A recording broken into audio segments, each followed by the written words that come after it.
মৃত্যুর আগে আগে হায়াত নামের জিন্দেগির কদর করো। আপনার আমার সামনে বলে হাজারো রাত আর দিন শেষ হয়ে যাচ্ছে, এই সময়গুলো বাজার কখনো ফিরে আসবে? আর জীবনে কখনো ফিরে আসবে না। মালিক আর গোলামের অবস্থা এমন, মালিক দেখে বলতেছে, বলে গোলাম, আমার যে বাগান তুমি পাইচারি করো, দেখাশোনা করো রে গোলাম, আমার এই বাগান থেকে সুন্দর সুন্দর ফলগুলো তুমি আমাকে এনে দাও। মালিক বলতেছে, গোলাম, তোমাকে একটা শর্ত দিব, এই বাগান থেকে আমার জন্য সুন্দর ফলগুলো বেছে বেছে আনবে। তবে শোনো রে গোলাম, এই বাগানের যেই প্রান্ত দিয়ে তুমি প্রবেশ করবে, যেই গেট দিয়ে তুমি প্রবেশ করবে, বলে ওই গেট দিয়ে ঢোকার সময় এরপরে পিছন দিকে আসার আর কোনো সুযোগ তোমার নাই, কোনো অপশন তোমার নাই। তুমি সামনের দিকে এই গেট দিয়ে প্রবেশ করবে, পিছনের গেট দিয়ে বের হবে, এই গেট দিয়ে ফিরে আসার কোনো সুযোগ নাই। যাও গোলাম, আমার জন্য সুন্দর সুন্দর ফল ফলাদি নিয়ে আসো। গোলাম এবার টুকি নিয়ে গিয়েছে, ব্যাগ নিয়ে গিয়েছে, বাগানে ঢোকার সাথে সাথেই দেখে কিছু ফল ফলাদি দেখা যায়, এগুলো বড় সুন্দর।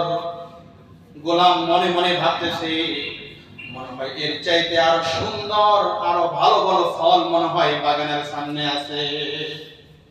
গোলাম এই কথা মনে করে বাগানের এই প্রান্ত থেকে শুরু করে মধ্যবর্তী যখন অতিক্রম করলো, বাগানের মধ্যবর্তী রাস্তা অতিক্রম করার পরে এবার দেখে আগে যতগুলো ফল ফলাদি দেখেছে সবগুলো, কিছু ফল পোকে খেয়েছে, কিছু বাদুড়ে খেয়েছে, কিছু পোকামাকড়ে নষ্ট করে ফেলেছে।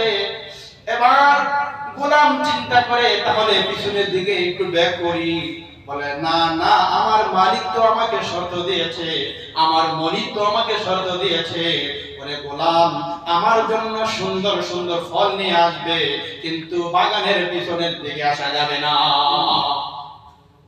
এবার গোলাম চলতেছে তো চলতেছে, চলতে চলতে বাগানের শেষ প্রান্তে যখন উপনীত হলো, অল্প কিছু সেখান থেকে ফল ফলাদি নিয়ে, কিছু ফল পাখিতে খেয়েছে, কিছু বাদুড়ে খেয়েছে, পোকামাকড়ে ধরেছে, এই জাতীয় ফল মালিকের সামনে পেশ করলো। মালিক দেখে বলতেছে, এত বড় বাগান তুমি পাইচারি করো, দেখাশোনা করো, এই বাগান থেকে সামান্য এই ফলগুলো আমার জন্য নিয়ে আসলাম, এই ফলগুলো তাও আবার পোকামাকড়ে খেয়েছে, সাপ বিচ্ছুতে নষ্ট করেছে, পাখিতে খেয়েছে, বাদুড়ে খেয়েছে। গোলাম এবার উত্তর দেয়, মনিব আমার, আমি যখন বাগানের শুরুতে প্রবেশ করেছি অনেক সুন্দর সুন্দর ফল ফলাদি দেখেছিলাম, আমি মনে মনে ভেবেছিলাম সামনে অগ্রসর হলে আরো ভালো কিছু পাবো, কিন্তু মালিক আমার সামনে আর ভালো কোনো ফল আমি মিলে নাই, আমি পাই নাই, সেই জন্য আপনার জন্য এই স্পট, এই দোষযুক্ত এই ফলগুলো আপনার সামনে নিয়ে এসেছি। এবার মালিক বলতেছে, গোলাম আমার, আল্লাহ রাব্বুল আলামিন প্রত্যেকটা মানুষের হায়াত নামের একটা জিন্দেগি আমার আল্লাহ দিয়েছে, বলে হায়াত নামের জিন্দেগি তোমার শেষ হয়ে যাইতেছে, বলে এই হায়াত নামের জিন্দেগির পিছনের দিকে আসার কোনো সুযোগ নাই। হায়াত নামের জিন্দেগি শুধু সামনেই চলতে হবে।